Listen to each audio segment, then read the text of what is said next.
ഇതെന്റെ അടുത്തുനിന്ന് ഒരുത്തനും അടർത്തിയെടുക്കാനാവില്ല സാർ.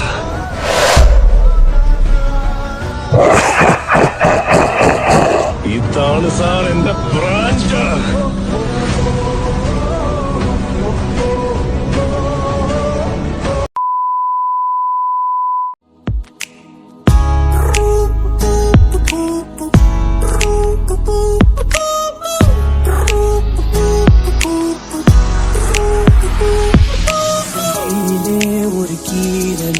விழுந்ததே தெரியாமலே தரையிலே நிழல்வேகுதே தனிமையை அறியாமலே நினைவுகள் விளையாடுதே நிஜமதே புரியாமலே இதழ்களும் திறக்காமலே இதயங்கள் நினைந்திட உயிர் பிழைத்திடும் போகாதே அழகே இனி தாங்காதே உயிரே என்னை தோண்டாதே திமிரே பகல் வேஷம் போடாதே உன்னை தீராமல் பிடித்தேன் உயிரின்